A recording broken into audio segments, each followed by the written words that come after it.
Thinking Aloud. Conversations on the leading edge of knowledge and discovery with psychologist Jeffrey Mishlove.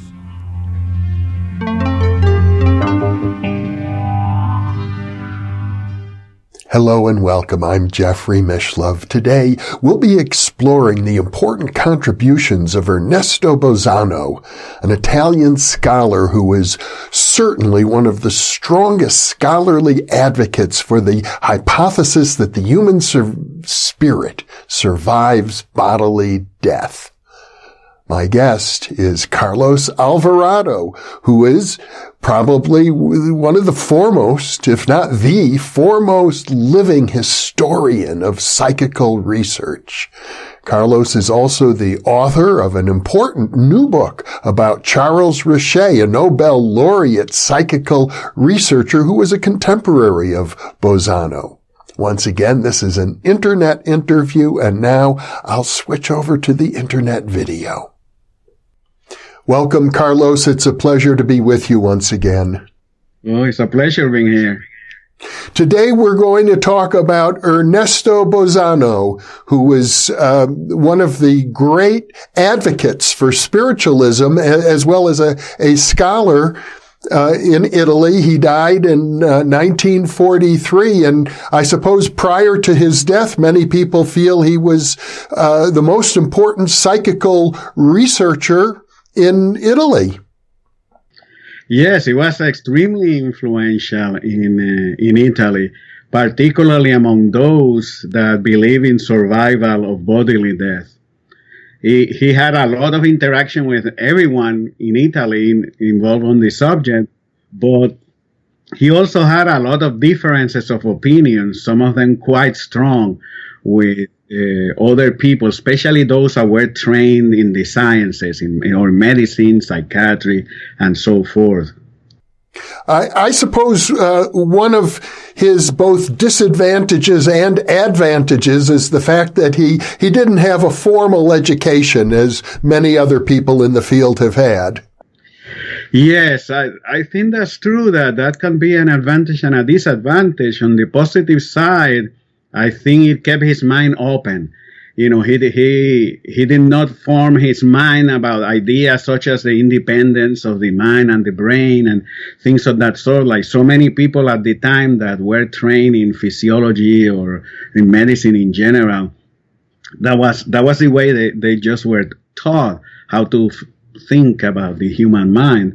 So that was good for him. On the other side, he also lacked training in science, and that also some people have speculated that made him a little dogmatic in some of his conclusions. I understand, however, he started his scholarly career as a materialist. Yes, when he started, he really did not believe in anything spiritual and anything beyond the physical world. And as he described, his own development, he became convinced of psychic phenomena and of spirituality through the study of the literature and other things. One of the things that happened to him was that through a medium, he had an encounter, he believed, with his dead mother. And that was a factor that also affected him. So that experience, together with reading and starting to study about telepathy, apparitions, and all kinds of other phenomena, especially the phenomena of mediumship, led him to think that he was wrong in what he had believed before. And then he changed, and he never went back.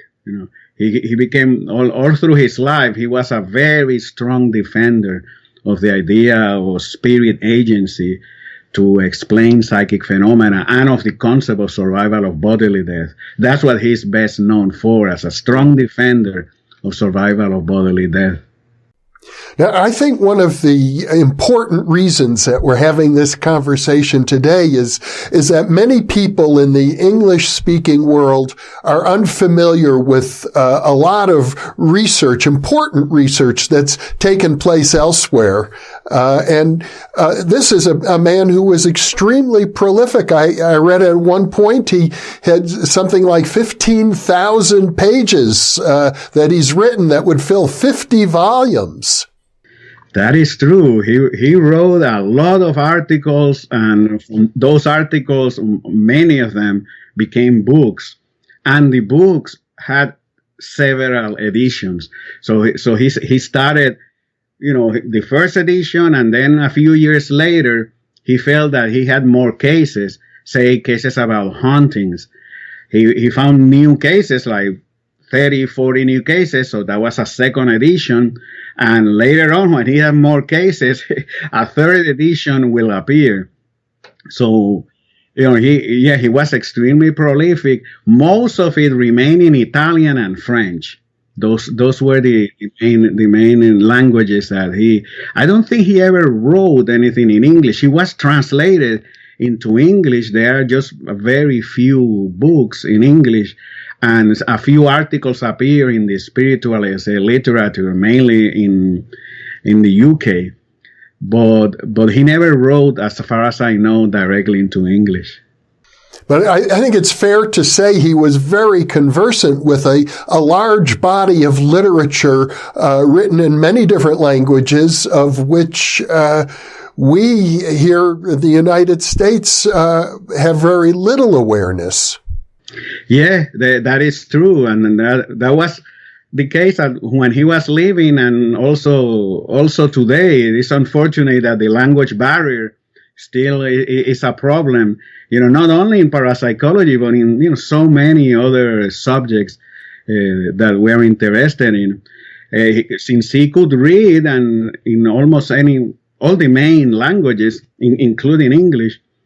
And he also had access to the literature, so he was subscribed to everything that came from England, from the United States, from other places. And as he became known, all the spiritualist journals around will send him copies of their journals because they wanted to get articles for their own publications to publish.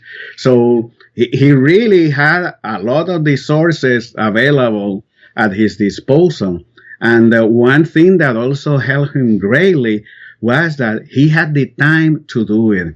He for most of his life, he had nothing else to do but to read about psychic phenomena and to write about psychic phenomena. In fact, he even rarely traveled too far away from the place from where he lived in Italy. And he was also lucky that in the about 1921, he moved to live in a big villa that was owned by a brother of his that was a rich man. And basically, he moved there, and he was kept there just to read and write. His brother paid all his living expenses. I assume that when he needed books and he needed to buy something, I assume the brother also helped him with that. Because, he formed a really big library from all around the world, and that library still survives today in Bologna, in Italy. And it's very carefully kept today and very well classified, a computer catalog, and, with all the modern stuff that Bozzano did not have at his hand. And he just used all that time and resources to write and read. One of the things he was known among his friends, and now we know because some people have been writing about him, was that every time he will read articles or books, he kind of will make his own index of cases and arguments.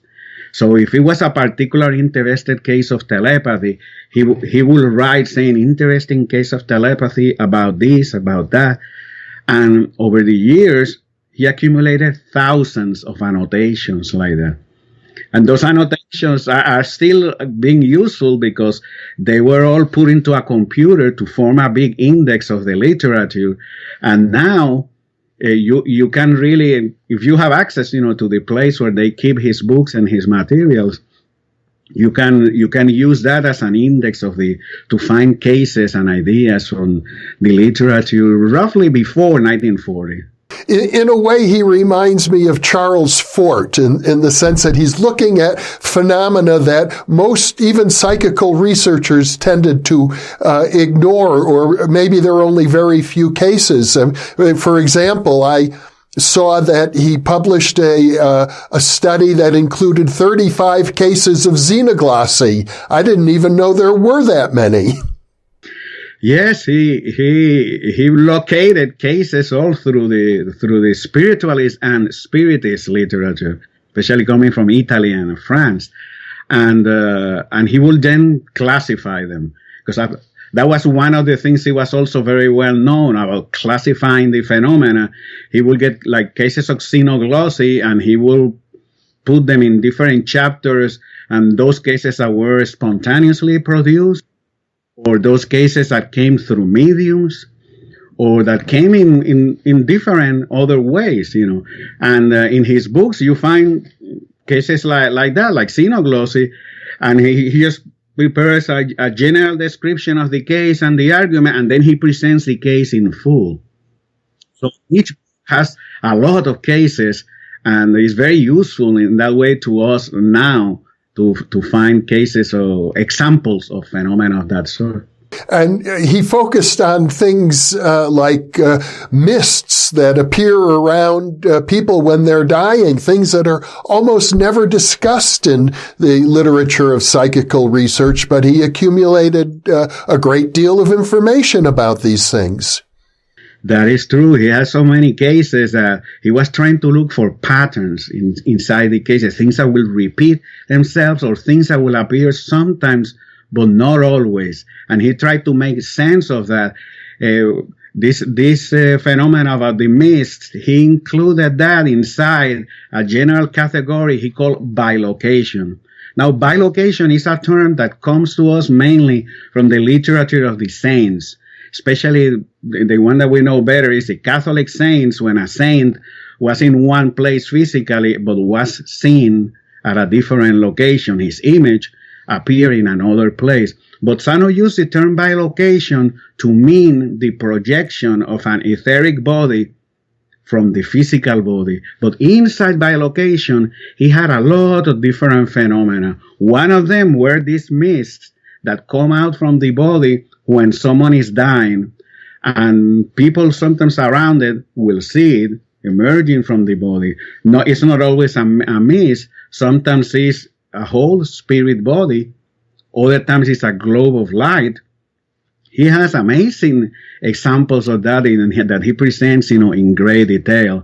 He also included in his articles and books on bilocation cases of out-of-body experiences, near-death experiences, cases of autoscopy.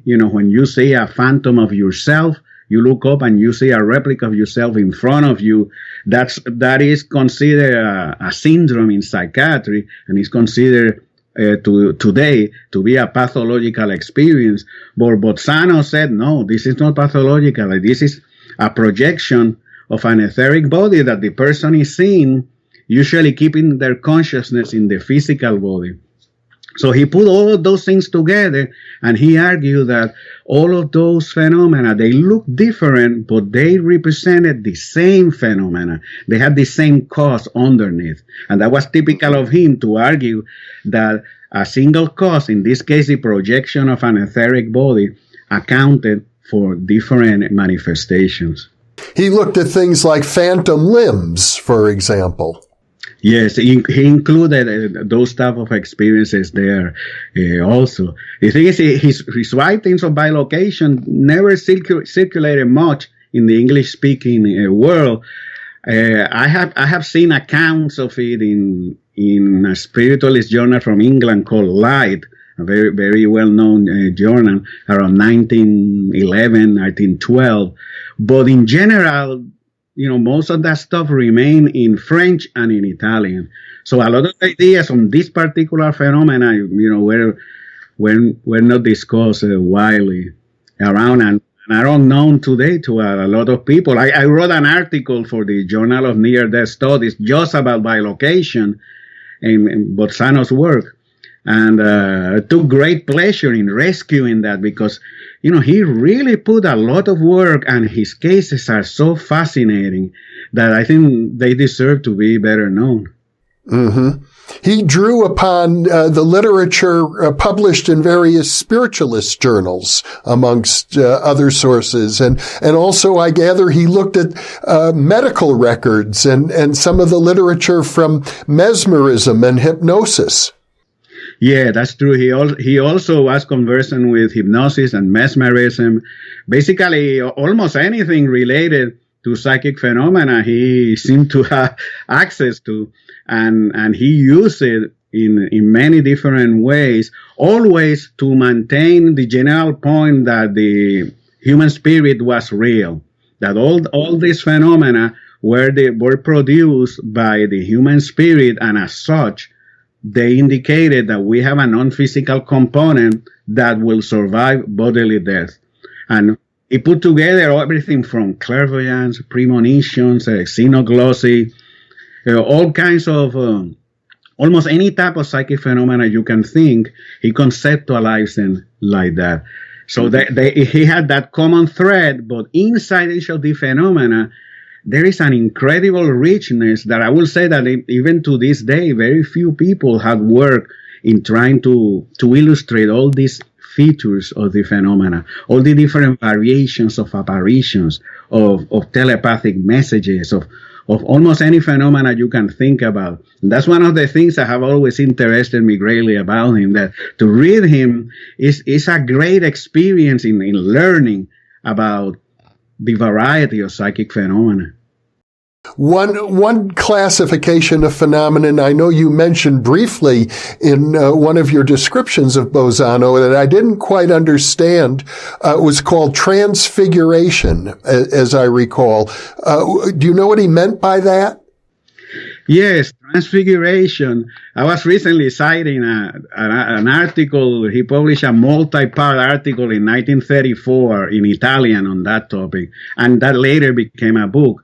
Transfiguration is considered a phenomenon of physical mediumship, and is basically the idea that you are there sitting with a medium in front of you, and the facial features of the medium change. So in the best cases, you are looking at the medium and you see that the medium all of a sudden resembles the spirit of someone that you knew, your father that is deceased, or a brother or something like that. Not all the cases are that good. Sometimes the change is just very slight, but there are many variations, and he classified all those variations inside the seance room context. Very interesting. And again, I presume he attributed this to some type of spiritualistic phenomena. Yeah, he believed that all that was directed by intelligences from the other world, the spirits of the deceased that basically use the medium to produce the phenomena. He accepted the idea that was very common from the 19th century till today, that the medium will produce, that the spirits were able to use the physical force housed inside the body of the medium. And not only the medium, also of the sitters. There is a lot in the old psychical research literature about how psychic forces were very dynamic and move all around in seance context. And in this case, it was the spirits who were manipulating that to change the features of the medium. In other occasions, it was the same process, but to produce materializations outside of the body of the medium. So hands will appear, or faces outside of the medium, complete body figures, and so forth. Like what we see in the records of the mediumship of Didi Hume, Sapia Palladino, Franek Klotsky, many of the old physical mediums. Yes, he focused quite a bit on the idea that the psyche or the soul can control matter. He looked at physical phenomena a great deal. things that people today tend to shy away from. Yeah, that's true. A lot of the phenomena that he explored, like transfiguration, materializations, they're still reported today, but perhaps not as frequently as in the old days. But there is a lot of aversion to, get close to that type of phenomena because, first of all, they look weird. Sometimes they look ridiculous. They look frightening. And a lot of people don't want to think much about it. But Bozzano and many others at the time were fully convinced that physical mediumship and materialization specifically was a real phenomena. And there were too many manifestations to be ignored. What was more controversial among the specialists at the time was the explanation. Some of them were like Bozzano, that the spirits are the intelligence behind it. Others will say, yeah, there is intelligence, but it's the medium's intelligence. The unconscious mind of the medium is shaping these figures, and also the beliefs of the circle affect the phenomena. And actually, Bozzano accepted that. He wrote about the power of the mind of the medium to imprint things outside the body in the so-called ectoplasm, which is the exteriorized force of the medium, but made visible. So he believed in that. But what he will strongly defend against those that said that it was only the unconscious of the medium was that he will say, yes, sometimes that is true, but there are many other occasions where the spirits of the dead are behind the phenomena. And he gave many reasons, why. And I suppose that's the advantage of looking at many, many different cases, so you can find examples that seem to defy the more conventional explanation. Yeah, that is true. And that's exactly what he will do, especially when he was criticizing someone. He was very good at finding cases saying, well, my opponent, and he will write like that, my opponent here has made an interesting argument, but he forgets all these cases where this happens. And it is a long stretch, he will argue, though, to say that the human mind can explain this particular phenomena. And he will look for features and specific things that he believed clearly had to be explained by spirit action. One thing that really impressed me is that many of his writings seem to precede modern discussions that are still going on along the same lines. I mean, for example, the study of near-death experiences, many people attribute that whole field to Raymond Moody's book, Life After Life. However, he was writing about it decades before Moody. That is true. He was clearly a pioneer in that sense.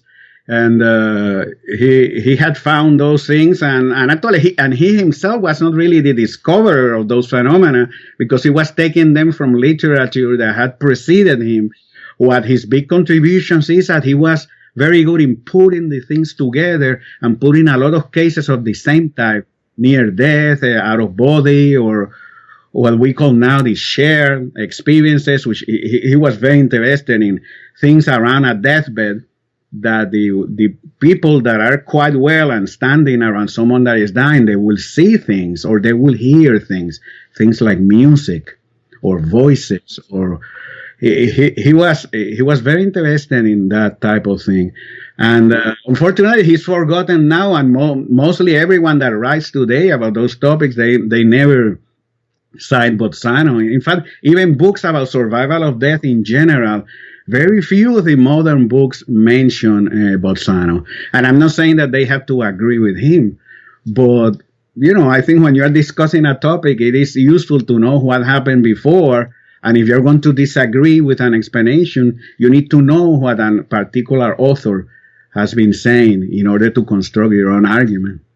In fact, I believe in his own lifetime, many famous scholars, we discussed in a previous interview, Charles Richet, the Nobel laureate in physiology, disagreed with Bozzano about his interpretations, but often cited him because of his knowledge of unusual cases.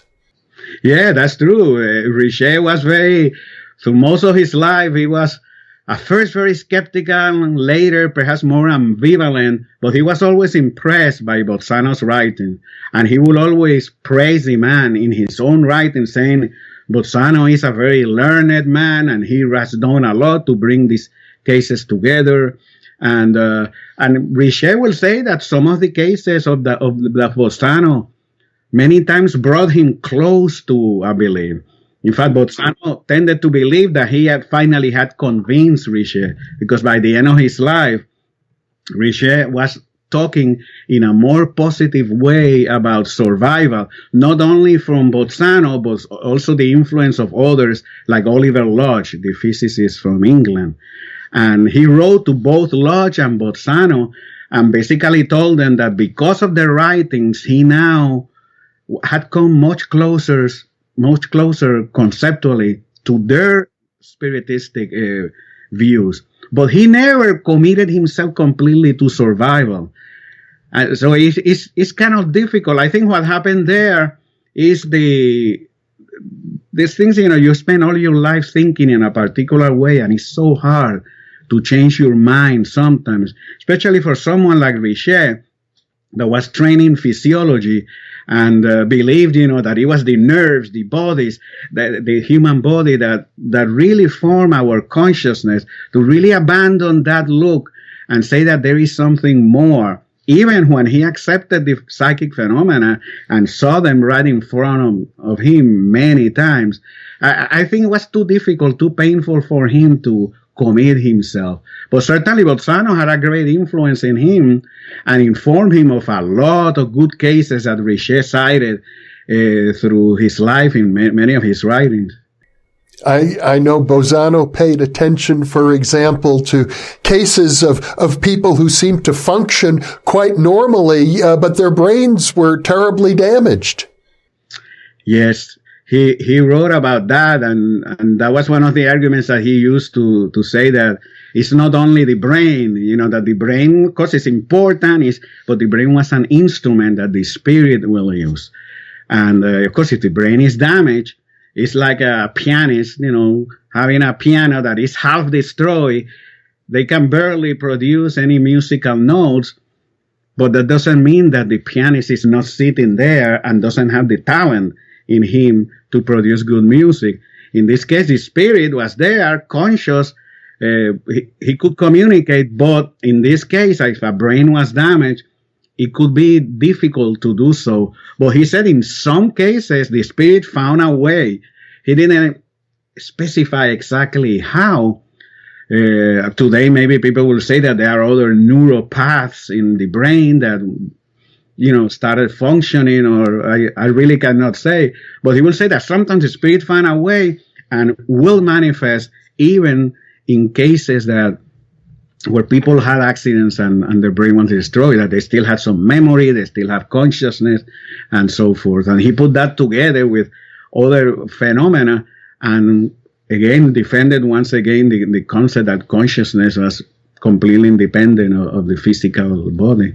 One of the main arguments that he contested was the notion that the phenomenon produced in seances or that would might support spiritualism were really produced by the living people, what we call living agent psi, rather than the spiritistic phenomena. He was very critical of those that wanted to reduce all the veridical phenomena of mediumship or of apparitions or whatever phenomena. Those that wanted to reduce it only to the ESP powers or other types of powers of the living person. I mean, he accepted that.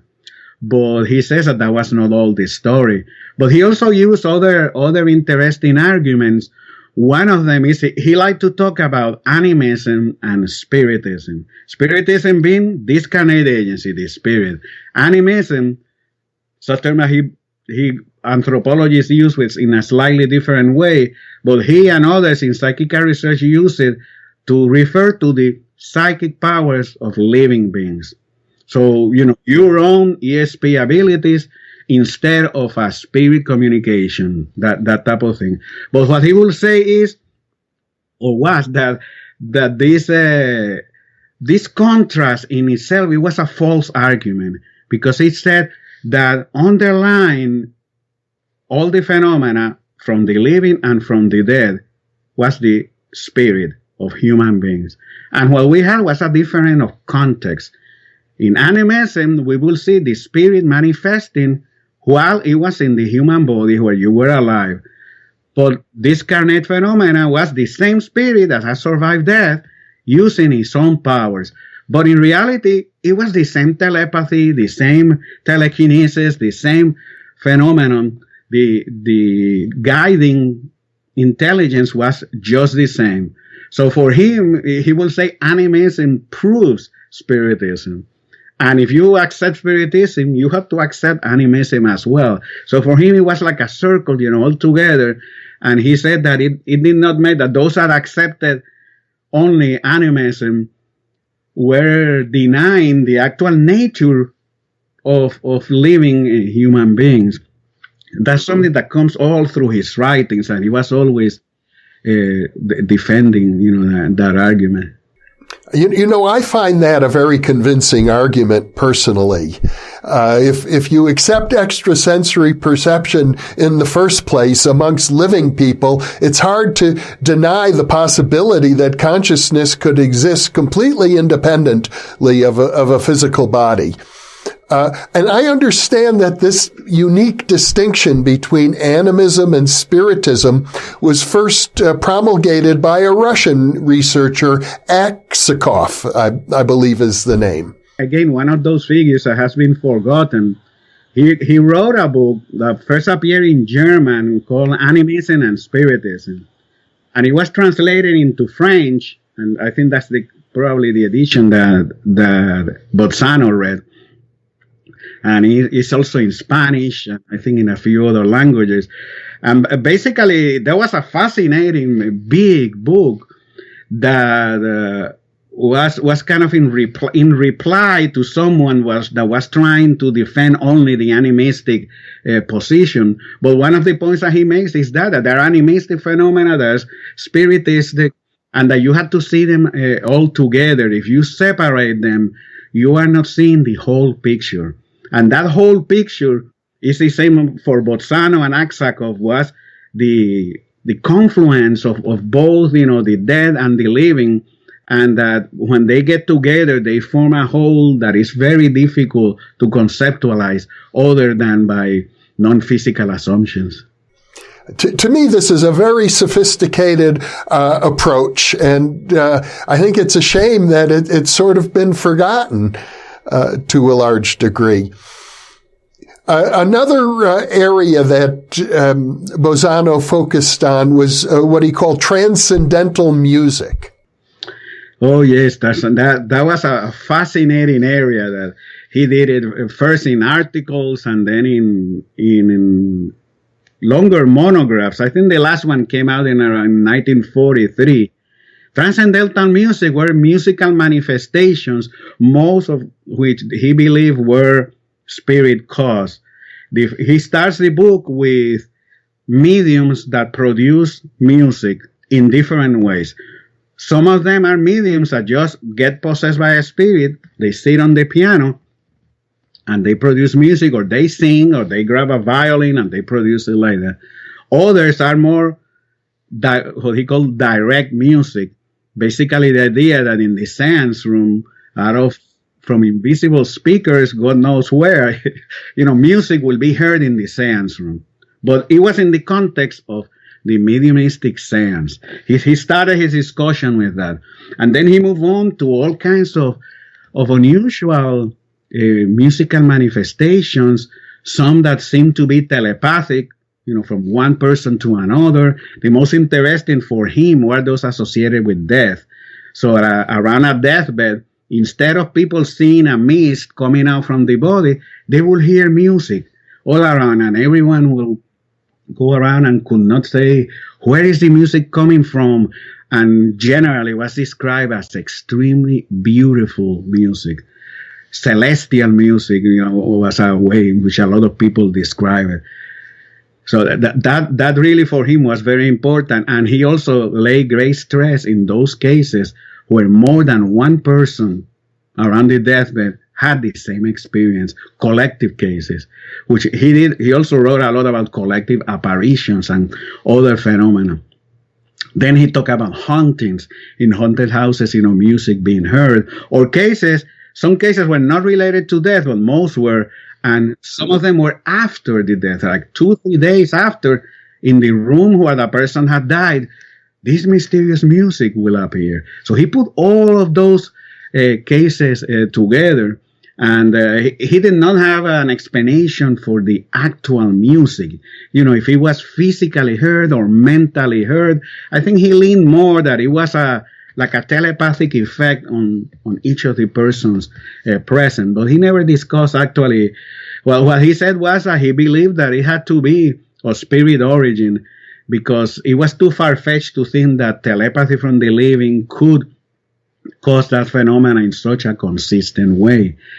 And, that's a phenomenon that has been very little explored. In recent times, Scott Rogo had an interest in that. He produced 2 books about transcendental music, and he followed a very similar approach to Bozzano. In fact, he gives credit to Bozzano and tries to basically use some of the same sources that Bozzano cited. But other than him, almost no one has done much. And part of it is that, it's a difficult phenomenon. It's not so easy to find. It's not that common. We don't know how common it is. That would be a modern research question that someone, could get into. But that's one of the things I like about Bozzano. He left many unanswered questions like that seems to me that if we know what he did, and perhaps we could use that information to generate hypotheses to do current research. Even if we don't accept everything he said, the idea is there that these cases exist, and we could explore them in more detail to see how common they are, in what context they happen, and try to replicate the patterns that he said he found over the years. I know one of the most interesting claims he made had to do with cases of hauntings and poltergeists, where he noted that there was a high preponderance of deaths that had taken place, sometimes violent deaths, at those locations. That is true. Yeah, he found that many cases were associated with violent death. He went and analyzed a lot of different cases. Unfortunately, he never left to the list of which cases were the ones that he analyzed for that, because in his book about hauntings, a book that went through many different editions, and it's still being reprinted in France, and I think also in Italy. He presents many cases, but not all of them, because he talks about hundreds of cases, and the book doesn't have hundreds. So obviously, he must have had a notebook or some place where he kept the cases. But he really did, and remember, he was doing this without computers. So this man was sitting there making counts, with sticks for one case for this, one case for that. It must have taken him a lot of time, even working full-time as he was. But yeah, he certainly analyzed hauntings in many different ways, and concluded that things like violent deaths being associated with the place were more consistent with the idea that there was a spirit influence. Another thing that he considered, and he has a whole chapter in his book about hauntings, that he called infestation. He used that word in his original writings. The idea that a house or a place can be infested, can be possessed, like if there were germs approaching the place. But in this case, they were spirits. Also, he did not claim they were malignant. It's just that that's an old word that was used in Italy. Anyhow, he classified the cases according to those that seem intelligent, but also those that seem repetitive. And when they were repetitive, he said, those cases, and he found that those were the cases that were seemingly non-intelligent, that's where he said the psychometric hypothesis of hauntings would apply. That's an idea that comes from the 19th century. He did not create. And that's the idea that if something happens in a place, it gets imprinted in the atmosphere, in a psychic ether. People have described it in different ways, but events get imprinted around, and years later, someone comes into the room that has some psychic ability, and is basically reading that, like reading a tape, a recording of some sort. And so you hear things, you see figures, you see phenomena, and everything disappears, and it looks really ghostly and strange. But in reality, if you accept the psychometry hypothesis, there is nothing conscious there.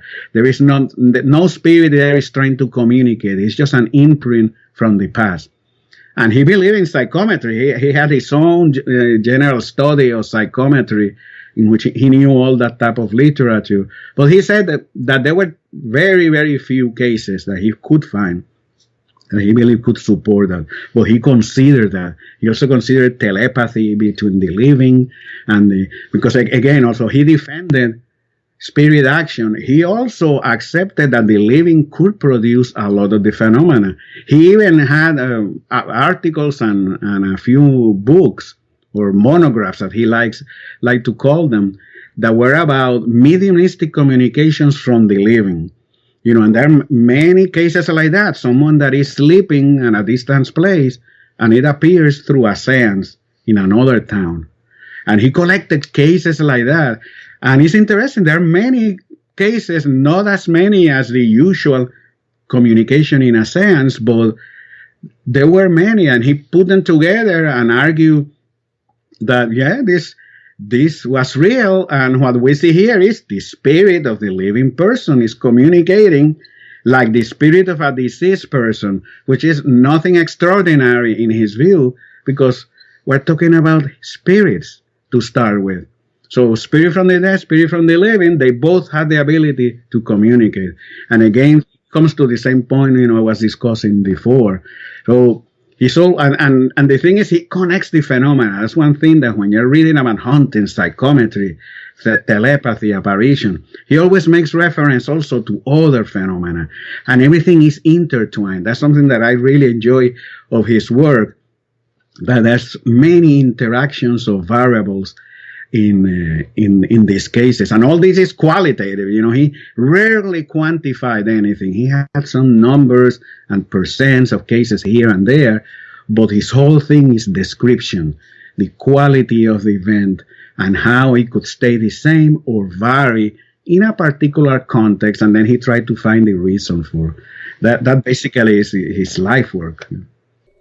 One phenomenon that I found interesting in reviewing the material you sent me about him was the idea that at the moment of death, or around the time when a person dies, their picture might fall off the wall. Yes. He talked about telekinetic phenomena around the moment of death. And again, he was convinced that many of these cases were spirit action, that someone had died and their consciousness, their spirit, basically caused a portrait to fall, or clock stopping. That's a very old and common one, that the clock will stop at the time when the person died. And he was able to find many cases, and when he revised his monograph from I think he wrote at first in the 20s about that phenomenon, and his last publication appeared in 1948, some years after he died, because he left a few monographs that he did not finish. And he had a very good friend and disciple that will gather all of those things and started publishing them after he died in 1943. So in 48 is the last version of that study.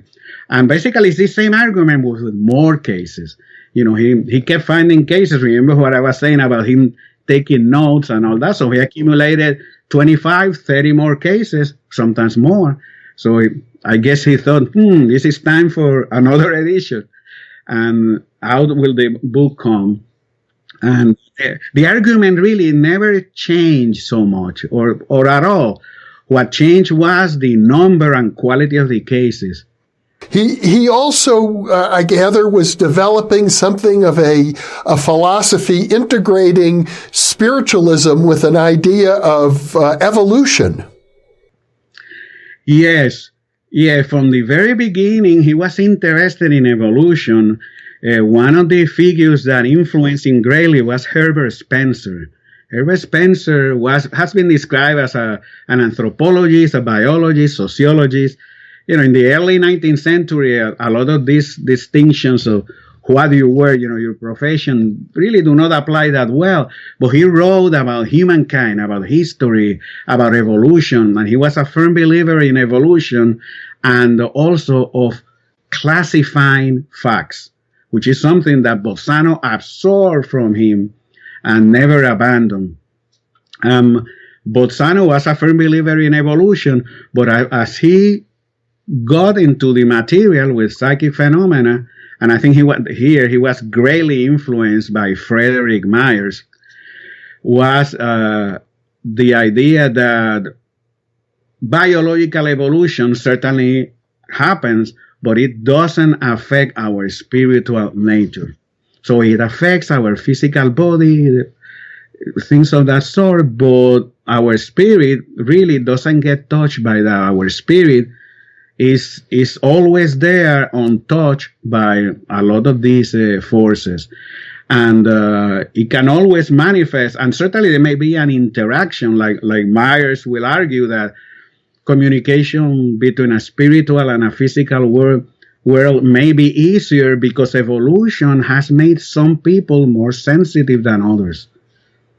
But that doesn't mean that you are going to reduce the spirit to biological evolution. It means that something that is taking place in this level down here allows the spirit to come and use it and as an instrument and communicate. And that was Bozzano's ideas, as was Myers. And both of them basically believed that psychic phenomena were always present with us, being part of our spirit, and that most of the manifestations that we saw in our world here were either accidental or could not be completely controlled because the source, the human spirit, was really not designed for acting at this plane.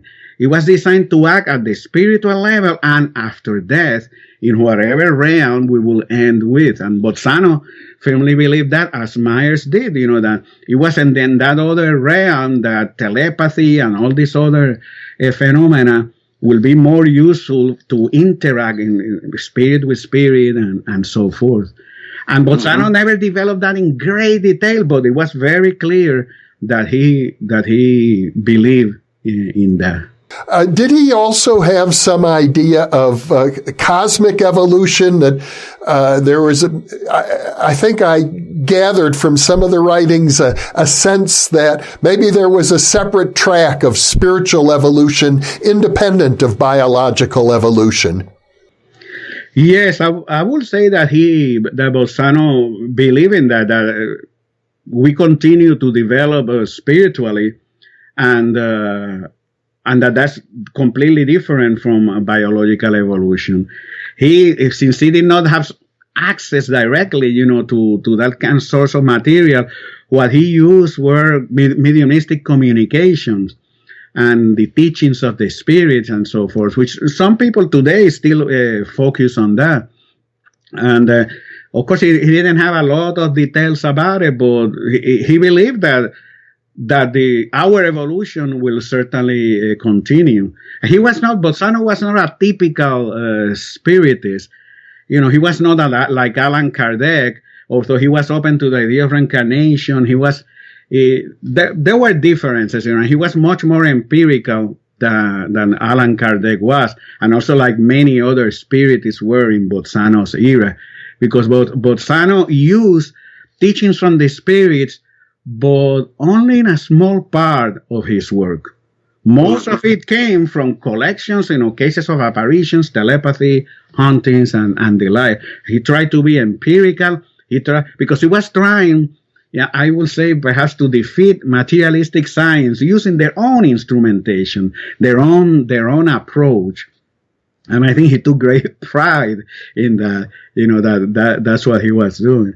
Well, Carlos Alvarado, thank you so much for sharing your knowledge and your passion of this very significant person from another culture. I'm so glad to be able to share this with our English-speaking audience. It's a pleasure to be with you. Oh, the pleasure has been mine.